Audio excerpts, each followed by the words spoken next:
Hello, everyone. Welcome back to this series that we're doing with Mr. Benjamin Rebeske of Corbeau Tech and Project Success Academy. We're doing a little series on the future of project management and having some guests on just to talk about where are we at with project management right now in mid-2026. Where do we see it going? What are different people's perspectives? Today, we're so honored to have Mr. Ethan Schwaber on with us. He's brilliant. He and Ben have known each other for a few days. And so we're going to let him introduce himself, who he is, how he knows Ben, how we're all connected. And then we're just going to have a conversation about some of the things that are going on right now in project management. So Ethan, I'll let you take it. Thank you, Amanda. Honored to be here. Thank you for the invitation. Absolutely. So yeah, just a little bit background about myself. I've got a passion for project management and PMOs and strategy execution, all those things. I've been in this space for over 20 years in various industries, including IT, aviation, and healthcare, most recently the last few years. Along the way, I've built up several PMOs, most at the enterprise level. I was going to say on the side, I co-developed a credential called the PMO Business Practitioner, PMO BP. So that's designed to help lift people from project management roles into PMO leader roles or PMO leader roles into really driving their success in organizations.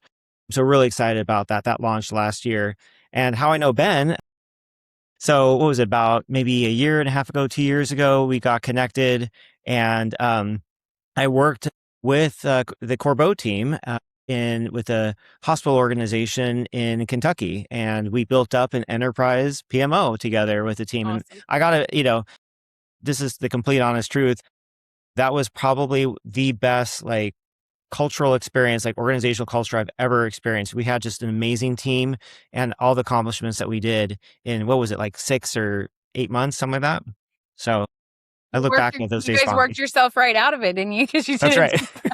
That's the goal, right? That's the goal, is to do that. So when you do a good job, then yeah. And your wife is in a similar role, right? She is, yeah. So we're both in the Nashville, Tennessee area, and she is an IT PMO director herself for a large utility company nearby.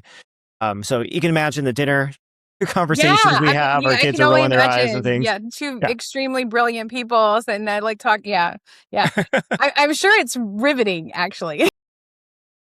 No, it's fun. I've actually not had the honor of meeting your wife yet, but because of the work that I do with Ben, I get to work on videos, and so I've actually seen her on video before, and so I knew who she was and what she does, and she's brilliant. I've listened to her.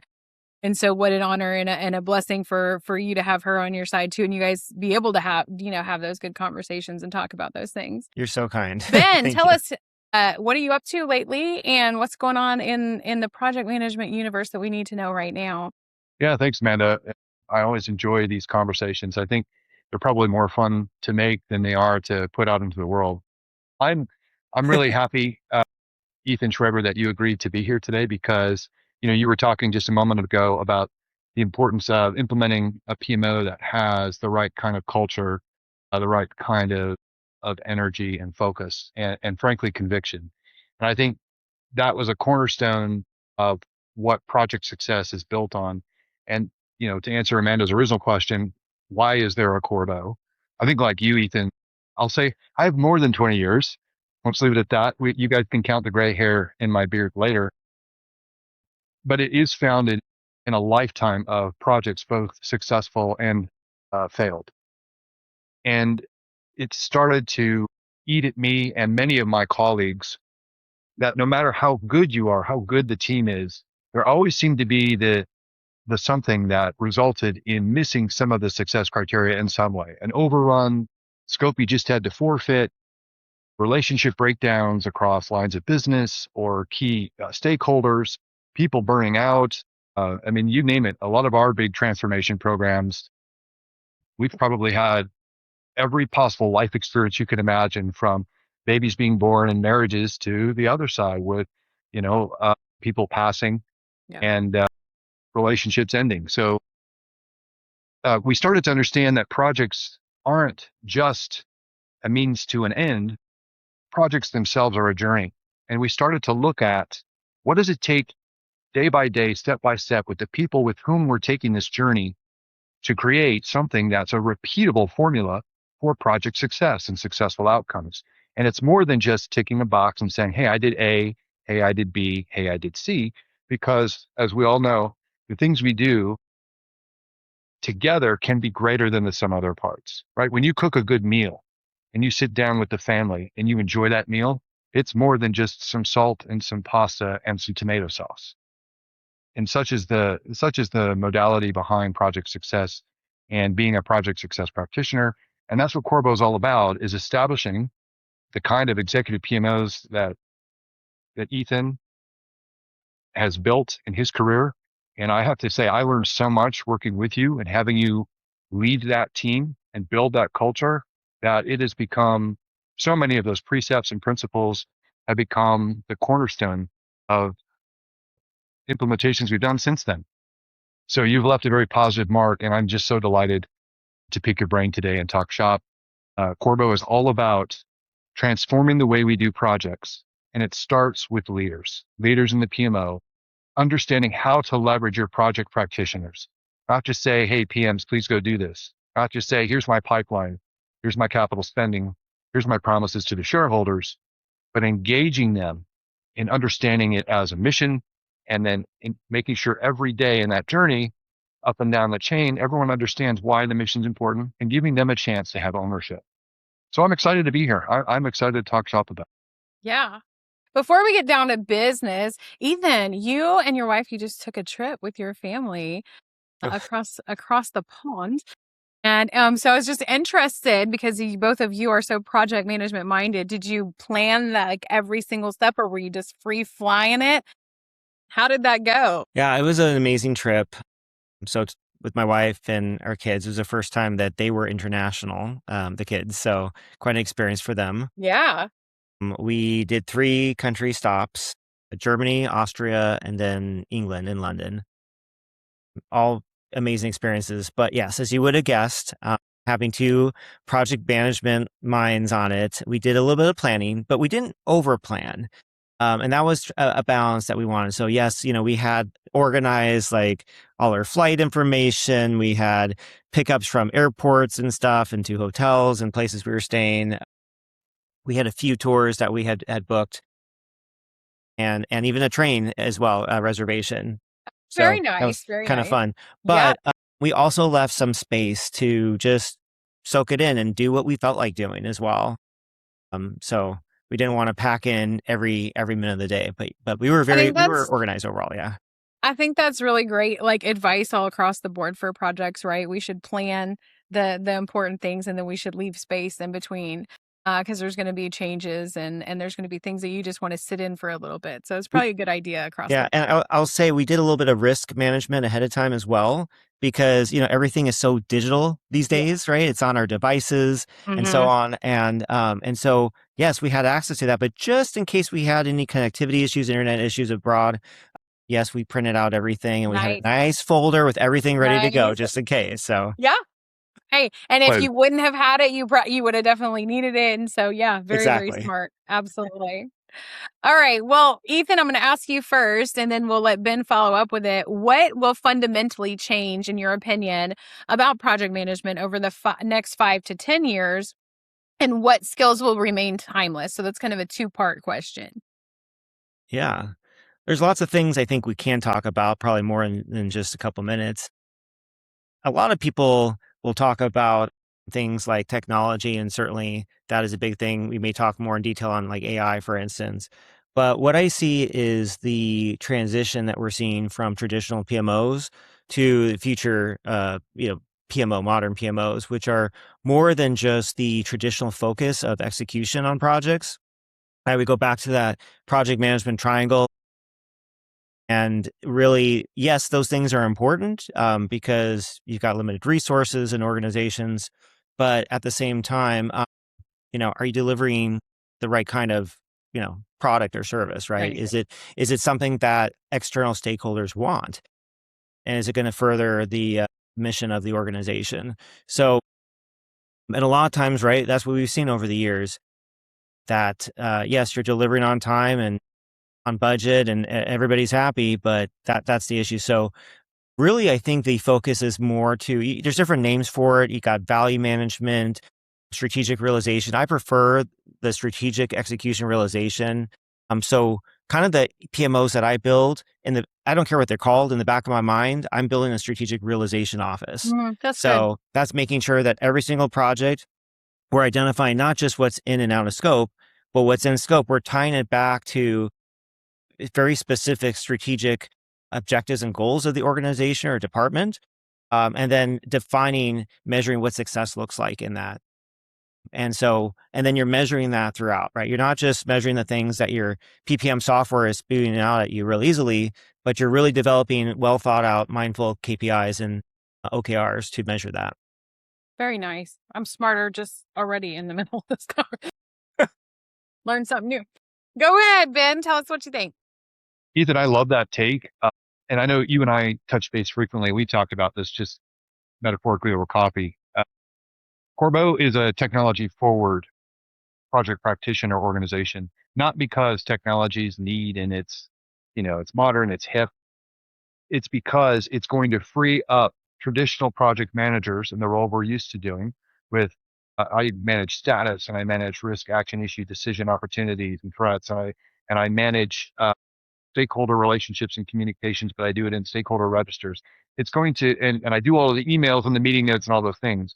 Those are still needed, but those are becoming automated. I mean, I come in the morning, I got 15 agendas pre-authored. I've got slide decks ready to go, and I didn't do it. Right. AI agent did it. Why that's important and ties to what you're sharing. And this is both a little bit scary and I think a good thing is now a PM, no matter what level, project administrator, project manager who's just getting started, or someone like me who's 3 decades into it. I agree with you. I think we're exactly supposed to be the strategic realization organization members. We're the building blocks of that organization. An executive's best friend is what we call it here at Corbeau. And the idea is I need to learn how to think like executive. I have to align to the strategy that you're talking about. I need to manifest value. And I can spend less time doing my traditional project management things and higher. I think there's higher expectations, but I think these elevated expectations make us more human. I'm excited about being a partner with the executives in my team, like being able to bridge that gap. I remember starting project management now 3 decades ago and thinking, I'm so excited that I could be a part of this big positive change, this big campaign. And my first one, believe it or not, was the Windows 2000 product release. Wait, I'm showing my age, right? Because I had been working on I remember that too. projects for Windows 98 and things like that. And here comes this Windows 2000, and I get to be a project manager for deploying help desk support, for example. Yeah. And I thought that was so exciting. And I love being a project manager to usher in these new ideas, these new better ways of working, safer, better, faster, smarter. I mean, I like that I don't have to be the smartest guy in the room. You guys go be smart, but I have the privilege of helping you organize it and usher that. Now I can do that more. Yeah. I can line that more with executives and be a critical thinker and a creative part of strategy rather than just being, hey, Ben, you're the PM. Wiry red, go figure it out. Now I can come in and have the paperwork kind of done for me and focus on the skills you're talking about, which I think is great. I think that's the next generation, is being a practitioner like you're talking about. Yeah, I 100% agree. I actually had one of the ladies that works with us. She wrote a blog that I got to read yesterday. It's not out yet. And she was talking about how she wouldn't even have the opportunity to do what she's doing if it wasn't for AI. Like it just wouldn't even be a possibility. But because of the tools that we have in that, she has this awesome opportunity. She has 4 kids. She gets to homeschool them and she gets to do work for me. And otherwise she just wouldn't be able to. And so it's really interesting. There's always multiple sides to it, right? But I think sometimes if we find the silver lining in it, and I think in project management and managing those projects, we have such an amazing opportunity right now to take these tools. And Ben's going to laugh at me behind the scenes because he struggled with me about this a little bit, in the beginning. We started working together and now I'm like, yeah, you seen Ben, we're going to do all the AI things. And so now I have multiple ones running and we're doing multiple things and I'm teaching other people how to do it in my team. And so I do think, we've talked about before, there's a human portion of it that we're not going to lose, right? It's not going to go away. I still need my people. You guys still need your people. And that's not going to disappear. It's just going to change and evolve in how we learn how to use it. So, all right. What do organizations struggle, or I'm sorry, why do organizations struggle with execution? And what separates those consistently delivering results? As a general rule, I know all projects are a little bit different, but how are organizations most of the time struggling with that execution? And either one of you can go. Whoever feels more passionate about that question. I mean, honestly, it's similar to what I just talked about. I think the problem or the struggle that a lot of PMOs and PMs face is we work with executive leaders who don't always understand what we do or what leads to project success.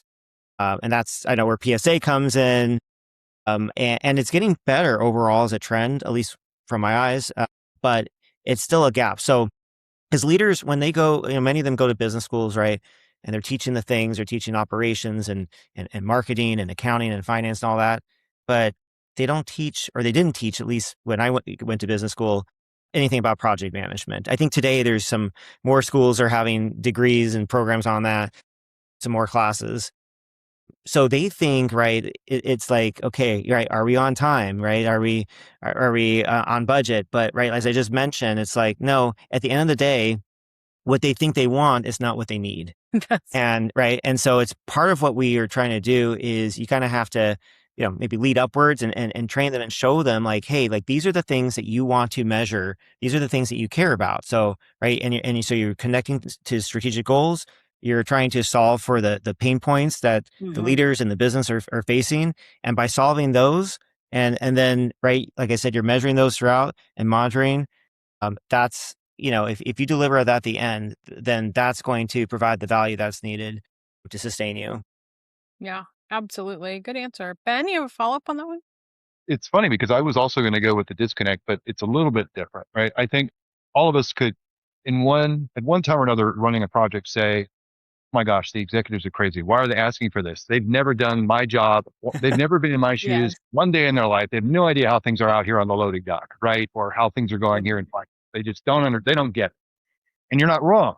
And then the executives are going, why don't people understand why we have to make these priority changes? Like, I've got shareholder meetings so that everybody can keep their job. I've got to make certain metrics so that we're in full legal compliance. We've got taxes coming up and I'm trying to maximize that so I can give people a bonus this year. Like, there's this huge disconnect, not in priorities, because I think everybody gets what the company is about. I think we perceive kind of like the Truman Show, the movie, right? If you've seen it, right? You only know the world to which you've been exposed. Yeah. Right. So executives are thinking, I got to make these numbers. I want to keep my head count. Right. And then you've got people that are like, why would you make that decision? It's so inefficient. It doesn't make sense. And it's being driven by some compliance or legal thing Mhm. or jurisdictional thing that you don't even need to know about. Right. It's Right. not the use of your time. Like, you're supposed to specialize in materials management or something. And I think that disconnect to me has been a pain point. And I'm not saying the fix is educate everybody. But Yeah. what I'm offering, particularly in the case of projects, is giving a view and a stake, and that's not a mistake, choosing the word stake or stakeholder, that is the what's in it for me, but still ties to that common mission to create, again, that sense of ownership and conviction. And I know, Amanda, you probably heard me use this analogy, and Ethan, you have too. I think the future is where Ethan is talking about having sort of that value strategy sort of realization thing. And I think it's done by being this new level of practitioner. And I think that's achieved.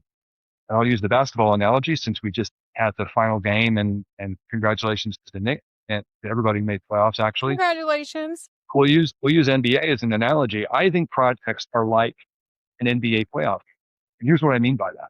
You've got that big scoreboard over the court. You've got shot clocks. You've got concessions in bathrooms and seats. You've got janitors. You've even got, the boys and girls club ball that sweep the sweat off the parquet floor, right? When the players, slip and fall.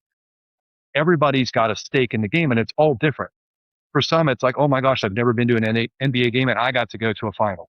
Okay. They're there for the first time to soak it up. You've got people who are diehard season ticket holders that, mortgage their house to be there for game 7. You've got players who spent a lifetime. And They could walk, since they could touch a basketball, everything it took to be a player, or even on the bench, right, on that court. Got janitor, but everybody's got a stake and they're watching the scoreboard. Maybe, maybe the concessions people are watching the scoreboard like, it's almost halftime. We better pre-make all of the nacho because people are going to run to the window. I share that as an analogy because that's big transformation. That's big strategy. And it's the same thing I just talked about. You've got your executives who have a different mission.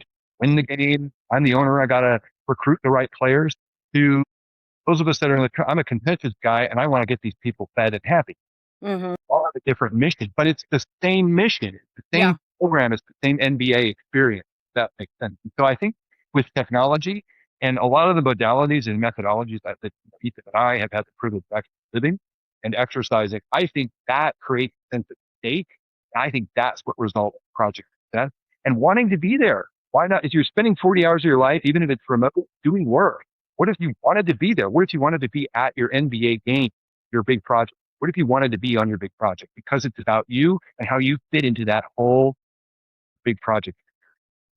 So that's my analogy. But I think the pain point is people don't see the commonality. I think we're missing the opportunity. And I think technology and some of the methodologies that Ethan and his team have put together, I think that's the glue that's going to bring it together.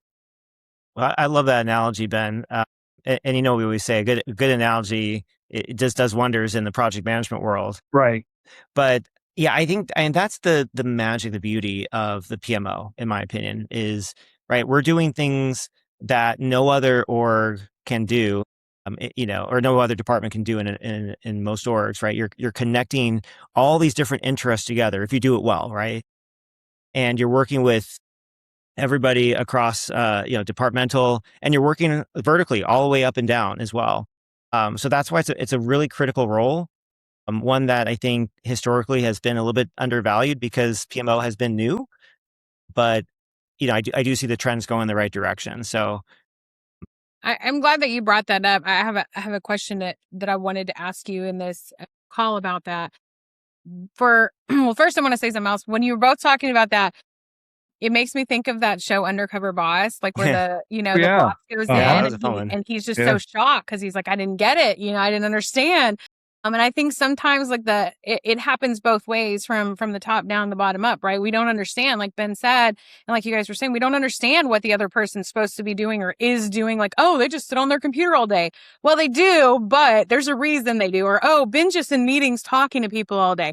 Well, he is, but, and they might like to switch that up a little bit. So it makes me think about that because I think sometimes it's really good to step out of your own perspective and go, okay, well, what is Ethan really doing? And how can I help him if I have spare time, or how can I, help somebody else on the team or whatever the case may be. But it's funny, not funny, because that's the picture that came into my head was that show.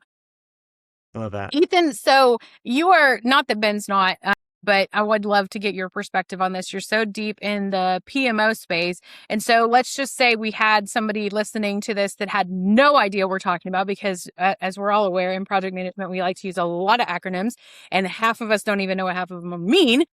And so in layman's terms, for somebody who has no clue what we're talking about, what is a PMO? Why do we need it? What, at the very, very base level, explain it to us. Yeah. So PMO, I guess, stands for Project Management Office, right? That's the general term.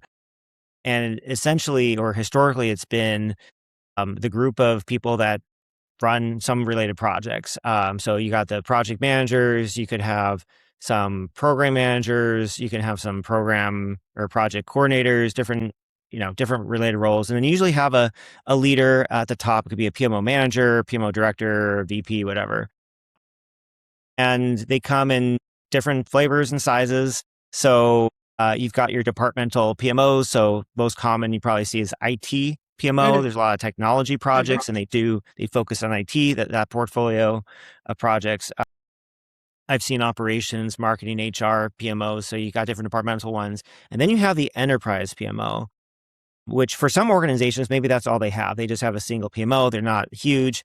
Typically in larger organizations, you'll see those departmental PMOs and you'll see the enterprise PMO. And the enterprise PMO is really the ones that work more closely with the enterprise top leaders, the enterprise strategy, and really helping to connect the other PMOs together to make sure that overall they're delivering the type of business value that the organization expects.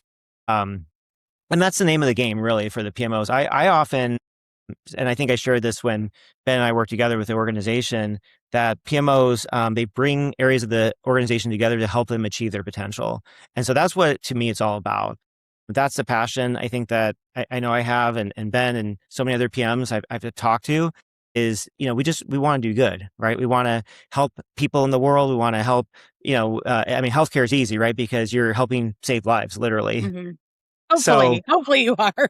yeah. So that's like the connection, like Yeah. for me and the team, just like, that's why we do what we do. It's not just, for a job. It's like, we're trying to do as much good as we can in the world. And it's a unique skill set that combines so many different leadership and technical and people skills, most of which is people, in my opinion. And that's where you get the best outcomes. Yeah. So I wanted to ask you that question specifically, again, not because Ben doesn't know, because I've been on some other calls with you and I know how passionate you are about it.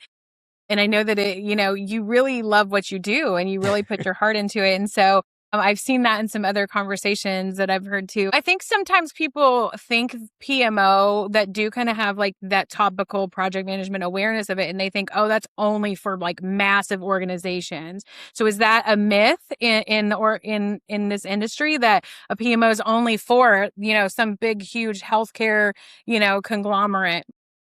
Yeah, that's one of the big myths. And that's something, and Ben knows this, where I talk about, like, I have different series and different talks where I talk about PMO myths. Mm-hmm. You don't have to be a large organization to have a PMO, but every organization has projects, initiatives that they're trying to do. They're trying to connect that execution with the strategy, right? And so, yeah, you have an organization that's 50 people. Maybe your PMO is one or two people, and that's okay, right? But it would be like saying, well, we've got a bunch of finance and accounting reports to do, but we're not going to put together a finance department or accounting department, right? It would be, to assume that people that aren't trained and don't have the experience can take really important initiatives and drive those to success, I think is a little bit maybe unrealistic. Mm-hmm. But certainly larger organizations as well, right? That's where you see the Sure. bigger PMOs.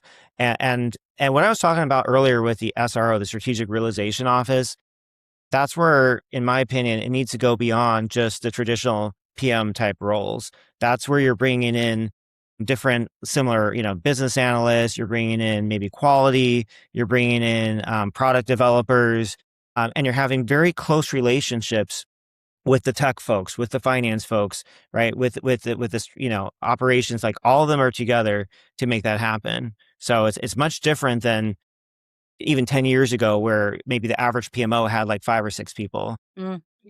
Yeah. I know Ben's got something to say on that too.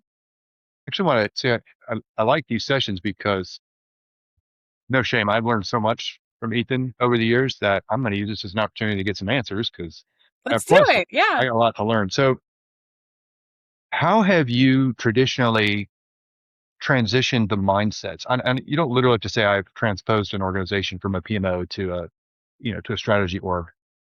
How would we position the mindsets of the players? Who are the key players in that kind of transition in mindset? And what are some recommendations you'd have on mobilizing towards something like that? Yeah. Well, first off, again, like Amanda, very, very kind. And I want to say I've learned so much from you as well, working with you and just through, through the last few years. Ben's So a smart guy. If anybody needs yeah, to know something, That's Marty painted to you. and Yes, thank you. Thank you. sometimes that's so, but that's part of the beauty of the project management community is we're all learning and growing together. But my approach is, I've had a lot of experience dealing with organizations that don't have a lot of experience, building these from the ground up. Key players, and definitely, if you got a president, CEO, you definitely want to get them behind you as much as possible. COO, whoever's leading IT, CIO or CISO, and CFO, those are probably 4 of the critical roles.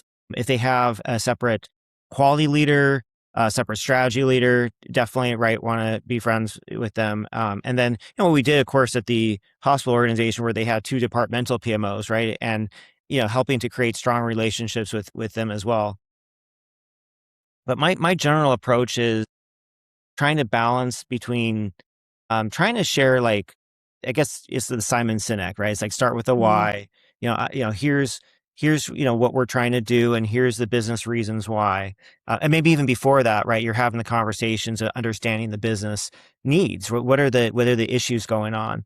But because when you talk to leaders about what keeps them up at night, what are their pain points, what are they struggling with, very few any other leaders are having those conversations. And so they really that's usually well received. It's like, wow, Amanda really cares about what matters to me, Right. and she's willing to partner with me to help with that. So you're working with people. I guess that's a organizational change management strategy as Yeah. well. Is to understand their needs and then work with them. Don't just like shove a bunch of stuff in their face, but work with them Yes. on solutions and like, hey, what do you think of this idea? Let's build this together. When that fails, I would also say as a last resort, sometimes organizations have to struggle, have to feel a little pain. It's like my children, right? As a parent, you want them to be safe and hey, don't touch the hot stove, you're going to burn yourself, right? But then what do they do? Of course, they don't listen to you. They touch it once and they're oh my, and then they never do it Yeah. again, Why right? didn't you So- save me from that? Well, we That's never right. So it's do. the same thing with organizations, right? Sometimes they aren't ready yet because you can warn them and tell them all about something and what we're trying to do. But until they experience that, they're often not open. But then when they do, then they come back and be like, "Hey, Amanda, you remember what you were talking about? Can we explore that more and let's talk about that?" And I've seen that over and over again in organizations, even my current organization, and it is always refreshing when we're ready to move on and go through that. But the struggle is real. The So, struggle is real. and we all know that. Yeah, so much. And can I piggyback on it with one more Yep. since I got you? I Yeah, figured you please. had more on that. Oh, yeah, of course. So I'm on board with all of that, and I'm reticent to let pain continue, but I completely understand, and I think that's realistic. You cannot move a culture beyond where it's ready. You have to meet people where they are. You and I have talked about that a lot. We've built multiple implementation models around that. And I have a question for you. I have started to interact with it is an interesting time. I interact with a lot of executives, COOs, CFOs, and I feel like there's been a protective sort of mindset out there. And what I mean by that is, show me it works. You have to come in with proof now more than ever. No one ever questions, I need a CFO. Okay. Or an accountant.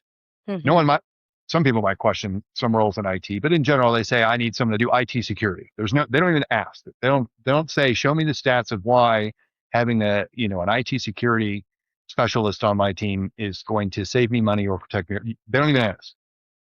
But now more than ever, when we come with concepts, even with proof, or I shouldn't say proof, we have historical evidence of how setting up these strategy-based EPMOs have realized, really, frankly, a non-cost center model. It's actually a value center model where the PMO pays for itself in the first 3 to 6 months. We still get a lot of, it's like, well, you know, you have to prove to me that I'm going to save X% on capital costs every year. Or you can give me some sort of assurance that if I spend, X million dollars on my next ERP implementation, that it's not going to be late, it's going to be on time. I feel like they're really wanting assurances. How do you respond to that? Yeah. How would you respond to that kind of mindset? I mean, personally, and that is a real struggle. It's like, how do you prove something without giving a chance? I like to use benchmarking and especially similar industry benchmarks. So, as I mentioned, the last few years, right, I've been in healthcare, uh, and healthcare is broken down even from there, right? You've got hospital organizations, you got behavioral healthcare, you've got specialized areas. If you can find similar orgs or competitors, even right, and they're doing this, and here's the results they're seeing, and gosh, maybe that's one of a few reasons why maybe they are outperforming us the last few years because and so I think by doing that, by if they can see other examples, better yet, if they can if there's relationships out there that they can talk to some other professionals in their field and seeing what they're doing at their organizations. That has been very helpful. Yeah, it made me think. Look, I got an analogy for you, Ben. It made me think about this time, like on a way, way, way smaller scale. When you guys were saying this, is so like when I first started working from home remote, like eons and eons ago. I just had like one screen, and I was doing the thing. And then my husband was like, "You really need two screens." And I was like, "No, I don't. I don't need two screens. Why would I need two screens?" He's like, "Trust me, you need two screens." And he's like, "You'll really like it." And I was like, "No, that's the most ridiculous thing. I don't need that. I've used the computer for years." But he comes home one day and he like puts it, on this little stand and he gets it up. I have no idea how I ever worked with one screen. And let me tell you that my computer messed up this week and only had one screen. And I was like, "How did I ever do this?" I was like, I can't do it. I can't do it. It had like some driver issue and I only had one screen. And I'm telling you, I was literally crippled because now I was so used to it. And so I think like listening to you guys, I'm like, you don't know because you haven't tried it. You haven't given it an opportunity to see how much it's going to help you. So there's you a new analogy, Ben. That's a darn good one. Yeah. Yeah. Lose something, that was an upgrade. I agree. I want to circle back a little bit, Ethan, on for whom a PMO or strategy organization is appropriate. You said big or small, there's a misconception about that. Maybe you can share a specific story, but I'll share with you, some of our more recent clients have been smaller, actually quite successful startups, not just the big, hospital organizations like we've done. Yeah, we've done big transformations for big entities with multiple PMOs to be sure. But I've also seen an investment in projects because they're going to RFP to build plants, or they're turning around that capital, and they've got investors to respond to, and I think they like having the discipline and the transparency of the performance of those projects. Mm. So does your story change about I need facts if you were trying to implement a PMO discipline in a small organization? Does your story change at all based off the size of the organization? I mean, I don't think so. I mean, as far as the makeup of what your PMO may be, yes, of course that may differ. And maybe some of the things you build out or how quickly you build out, Yeah. that may be affected. So for instance, when we worked at the hospital organization together, right, we had a nice big team. I think there was maybe about a dozen of us at one point. Yeah, at our peak, it was 12 or so. Yeah. Yeah. And there were some specialized roles, and we were able to do a lot of things, like I said, in 6 months, and part of that too, like my focus, unlike maybe some other PMO jobs where I was, and even currently where I still do a lot of projects as I'm building as well, and that's shifted over the last few months. But like I didn't really manage any projects while I was there. My big project was the PMO build. Was the PMO. Yeah. Right. And so, one of the things, of course, that we delivered together was the playbook, right, which was well received in the organization. My team now, it's a little smaller. It's not a dozen people, and it started with just myself, and I've slowly have built up a few different roles around me. But man, I would love to have, right, the time to put a resource like that playbook together. Instead, I'm doing like piece by piece, kind of, someday it'll all come together. But the general approach, as far as the focus on business value and connecting strategy and execution, I think is still there. And maybe you just have to rely a little bit more on each individual with smaller teams than you would with a larger team, right? They have to quickly become skilled in lots of things beyond just their traditional or basic project management capabilities.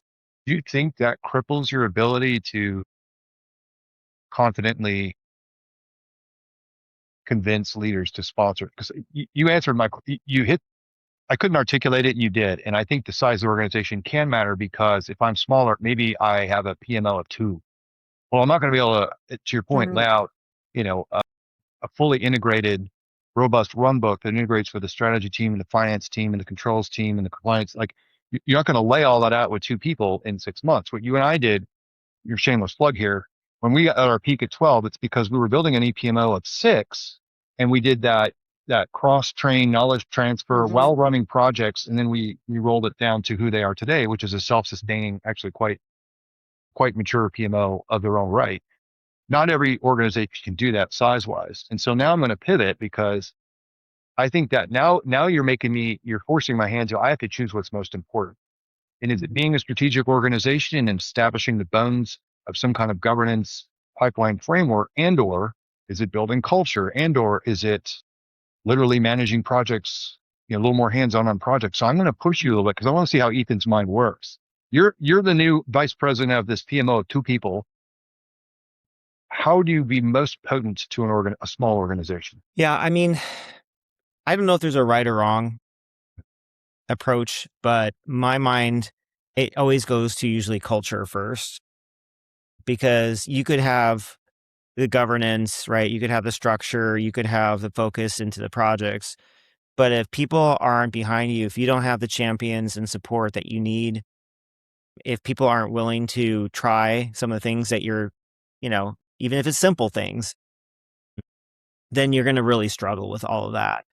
You can always build out your governance. You can build out light governance effort, but to build out more structured.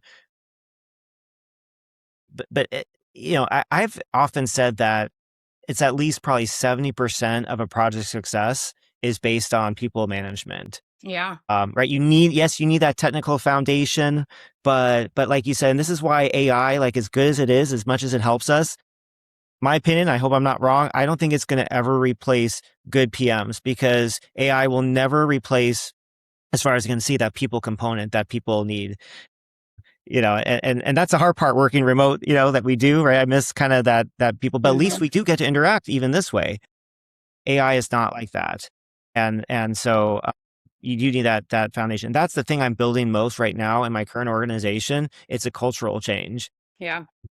I mean, it was kind of like the hospital organization where like they were literally doing projects on napkins, notes, what notes, action items, we're tracking that. What, we have a schedule? No charter, none of those things that are just basic things, keeping track of project costs. None of that was happening. And so just getting people to get behind the idea of, again, what's in it for them, what's in it for us, why is it important? And that takes some time. And again, I've had those moments where, just let them experience a few things, and then, and they've come back to me in the last few months, even for no's they said 6 months ago, hey, Ethan, I think we need to do this now. So I'm laughing a little bit because I should have known that answer, because that was the same tack you took actually on multiple times we've engaged, whether it was, learning material or it was delivering an EPMO. And I actually agree with that perfectly. Like our whole Corbeau model is based on conviction, because you have to, again, meet people where they are and adapt to that culture. It doesn't matter how good my governance model is. If I say, here's the Bible, do this, no one cares. This isn't the time for that, right? And so I think the answer lies in the patience of a slow evolution of relationship, so to speak. So yeah, I think I'm in sync with that approach. And I know you do this so well. You're like, well, Ben, there's no one right answer, but I would argue there is probably a definitively likely answer. But here's the answer. Yeah. And you're absolutely right. But I have to admit, I think you're spot on. I think it's get in there, understand that mission, what the people are about and how they work. Otherwise you can't bring them with them. Instead, you're doing it to them. And I think that no matter how big the PMO is, I think that's a top contributor to PMO failure. And maybe Amanda, I know I'm commandeering the conversation. Do we have time to talk about what makes PMOs fail? Because I want people to learn from our mistakes, if that's okay. I'm with y'all. So you got a report for me, Ethan? Well, we'll just keep going as long as you want to. So yeah, let's talk about it. No one always has all the success stories, and you often I got so many not success stories, right? Oh man, go ahead. You often learn most from your mistakes. Going back to my kids with the hot stove, right? But yeah, I actually, so I've had a lot of successful stories. I did have a major failure as a PMO, one that got disbanded. This was a few years ago.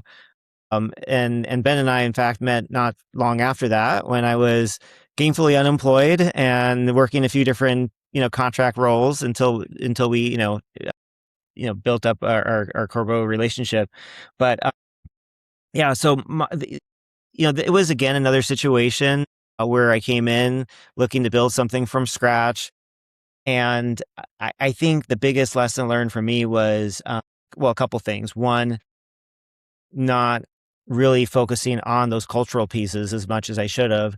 And two, really having a little bit more robust kind of thought into building up your network of champions for the PMO.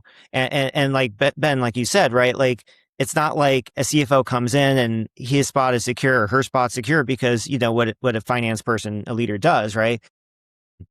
So you have to fight that much further. And so my thing was where, I maybe wasn't as kind of forthright in kind of creating those executive governance means, like the steering committees, the one we created, for instance, at the hospital organization. That took a little while getting going. New leaders came in, and I was a little slow to get to them. And so some of the supporters left, they came in and then they didn't know what we were doing. They were trying to save costs. And then the next thing you know, you're out the door, despite the fact that our performance metrics were on products were way better than the ones that were non-PMO led. So again, every failure, it teaches you a big lesson. So that's why for me, right, I do talk about culture a lot. I talk about the stakeholder management, and just like you manage stakeholders on projects, it's important to do that for the PMO itself. Mm. So every PMO I run now, I have a stakeholder management plan, and I'm documenting what's important to them. I'm documenting how supportive they are, and putting together strategy for every single one of them of how I can move the needle a little bit more and get them more supportive or keep their support. Yeah, and I'll say we still use a hybrid of your model today. We without question on every contract, every engagement, small or big, we have an STM. It's more than it's basically a stakeholder traceability matrix is living proof that we're doing the stakeholder plan. Right? Did I have the necessary check-ins per the style that we agreed to? Because different people need to meet and talk in different ways with different audiences about the what's in it for me thing. It's back to that NBA analogy. And so you tailor how you interact with given stakeholders based off of their level of involvement and what their priorities are. And you and I helped build out that STM together, that traceability matrix, and it's just a hit, man. Every project we have, I have a recurring client, one of the nonprofits with whom we provide PM services. They are like, "Where's my STM? Where's my STM?" Like every project, like they re-engaging I us, love and hearing they that. love that because they can look at that and say, "Oh yeah, you're meeting with the CTO or the CFO next week, and make sure that's on the agenda." And hey, I want to tweak this. Can we meet twice a month now instead of once a month because we're coming into the testing phase? It's just been a great way to make sure we're touching base, not just when we should, but in the way we should. And that Exactly. gets back to I think culture is success because now you're speaking their language. Like, oh, I got my meeting with the PMO team. Let's do it. They know it. They're there. Like how you're on Zoom or you're on Teams and it goes doom doom. And like someone joins the meeting before you do, and you're like, they're 2 minutes early. Like that's the kind of thing I'm starting to see. And then I'm kind of like, Love it. oh boy, take a breath. Am I ready to get in this meeting? But I think they're getting invested, and it's such a simple tool. Yeah, So or I maybe they like just want to hear your dad jokes too. So that It well could that just, yeah. yeah, because for those of Cricket you who don't know, Ben has some amazing also dad jokes. Also, I was thinking, like, as you guys were talking, I'm chuckling to myself because I think I'm going to go back through this entire series that we've been recording, and I'm going to obviously, Ben used AI. I'm going to pull out all of the acronyms that every one of you uses, and I'll make like a whole cheat sheet for project management to be like the best seller ever. It's so funny to me because it's like there's so many, and you're always trying to keep up. And it depends on who you're talking to, which ones, like which ones we're using and what's what. And I don't know, it's always been kind of a funny thing for me. So we want to respect everybody's time, obviously, because we don't want to bore them forever. Also, you can pay for Ben's time or Ethan's time and hire them. And so, no, I'm joke. I mean, you can, but you guys are so great. You're always so great to give, advice and to help people out and to really embody what you talk about in helping other people in the industry and people who want to learn in the industry. So I think it's amazing. And I think we could probably sit here talking all day, but we can't. So I'm going to do like a real quick lightning round. I'm going to ask you both the same question. You just have to answer off the top of your head.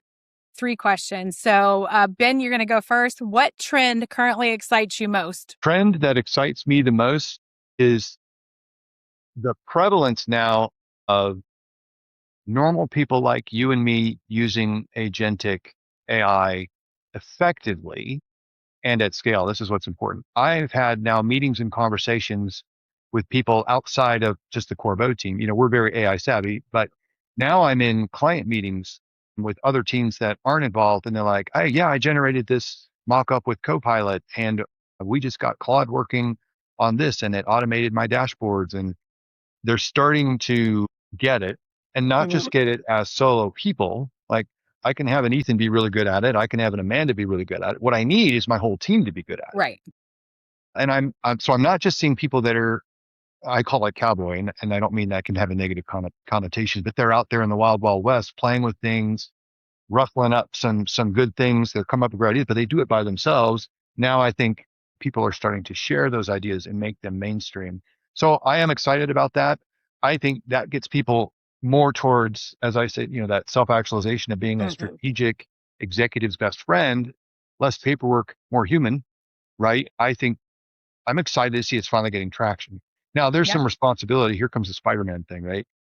Great power, like these agentic AI solutions, comes great responsibility. That's right. Obviously, guardrails, human wellness, privacy, and not getting carried away, not overworking yourself. All a different conversation for another day, but it's exciting to see now it's becoming mainstream. Yeah, I agree, because you could sit there and get in the middle of it for eons and eons. So, Ethan, your turn. What trend currently excites you the most? Yeah, I mean, lots of things. But the first thing that comes to mind is similar to what Ben said. I mean, with these types of technology, it does really allow project managers to focus on other areas. And for me, what comes to mind are a few couple things. One is the use of better data to help drive better and faster decisions, and to get the results that we want, the outcomes that we want. And then number two is better prioritization. I think to me that when you can prioritize portfolios and projects better, that's really the heart of what PMOs do, and the impact that they can drive to organizations. Because without that, right, it's like you're trying to do 20 projects and your bag only holds 10 of them, right? And so people end up being overworked and you're at over capacity, and that's never a good situation. Yeah, both very good answers. Ethan, what trend is currently overhyped in your opinion? I would say the thing that comes to mind, and it's not that it's not important or components of it, but I would say some of the focus the last 5 to 10 years on ESG, actually. And there's parts of the world that's really a big focus. Like I know in Europe, it's still really big, but I think in North America and other parts of the world, I've seen it kind of wane the last few years, because I think too much focus in those areas and not connecting it in appropriate ways to data has led to poor performance in organizations. There was a study that came out in, I think, 2015 by McKinsey and Company that promoted it and said, long term, you're going to get better results and everything. And that has yet to materialize. And so in the end, right, organizations are trying to make sure that they're successful, or as successful as they can be compared to their competitors. And so I think that's where you're seeing that kind of being shifted and refined a little bit. So again, it's not that it's not important. I'm just saying that the way it has been delivered and focused on versus maybe some of the more core business areas, I think you're seeing some shifts there. And that's going to affect project management as well. Gotcha. Ben? I'm gonna say something probably that's a little controversial, and probably rub some viewers the wrong way. When things are tight, we're all tightening the belt. I get it. There's fear of layoffs, or there are layoffs. Some of us are between jobs. I get all that. It's going to sound rude and insensitive. When you have to choose between filling the gas tank and putting food on a plate, it's hard to say you have to get training, but I don't care how. Self-training, free, on layaway, liquidate your Bitcoin, whatever you need to do. This trend of I'm just going to put my resume out there. I'm going to figure it out. I'm going to get a job. It's not working, right? We can talk separately about how broken the whole LinkedIn job market, job search thing. It's already just saturated with bots and AI and disillusionment. There's even rumors, true or false, doesn't matter, of companies putting jobs out so they look like they have job openings to shareholders. They have no intention of filling them. I'm not saying those are true or false. Those kind of anecdotes prove how broken the employment market is. Mm-hmm. If you are not somehow spending the time and or money learning agentic AI, let me be very specific. It's got to be agentic AI to find ways to automate the things that you do mechanically every day. An easy one, your timesheet. Mm-hmm. An easy one, the weekly status report, or auto summarizing emails. How many of us have used, Firefly AI or Teams recordings? I've got a backlog. If it was a hard drive, I'd have 50 hard drives back in the old days recording. But what do you do with them? Even if it automatically makes actions and risks for you, do they go anywhere? Do you do anything? That's an agentic opportunity. Create a risk dashboard. I don't care if it's on a spreadsheet, a SharePoint. And even if you don't have a job, do these things at home, because here's where interviews are going to start going. In the old days, when I used to get a job interview, the HR person on the other side of the desk goes, and how good are you at using Microsoft Office? So I'm advanced at Excel. I can do VLOOKUPs and index, and I can even do a little Power Query. They'd be blown away. They don't care about that now.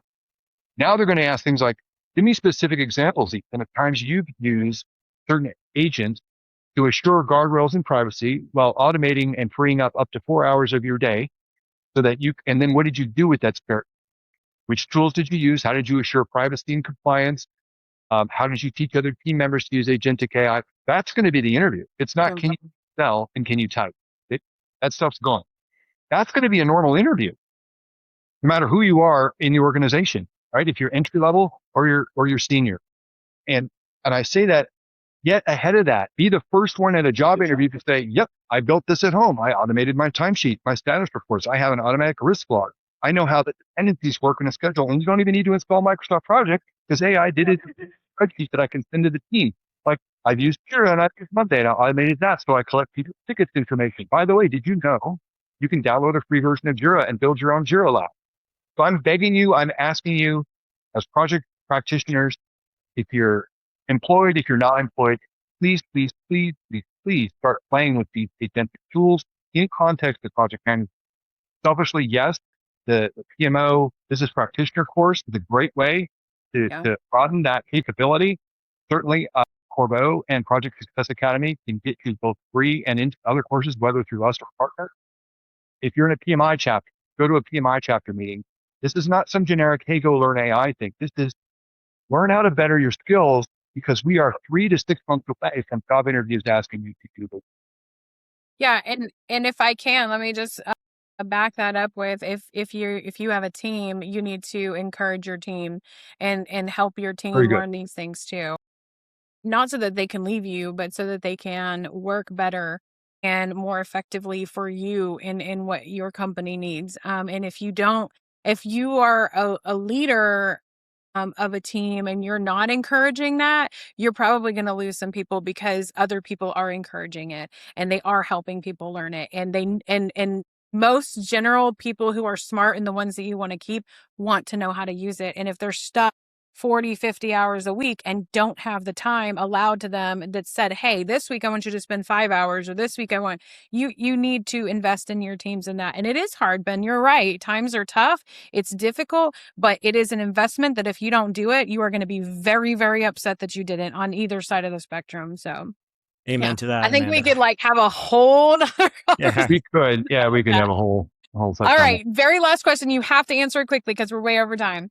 Ben, who most influenced your leadership philosophy? My leadership philosophy. Forgive me if this is a repeat, but I think it holds. I'm sorry if it is. No. For me, my answer might be, but it's actually Fred Rogers. And that's right. We did it. Right. Because everything about the way he works, he's just, the only thing going on right now is you. I want to understand you. Mm-hmm. To understand in action. I challenge you to find a time when you would see on TV or even on offline footage Fred Rogers, where he wasn't in the moment and with the person, not people, person. So watch it next time. It's fascinating to see. Now, I work on that every day, trust me, because my mind is going a mile a minute like I'm an agentic AI. Like, what else can I be doing right now? I think we all do that. But yeah, I like to be a leader that listens.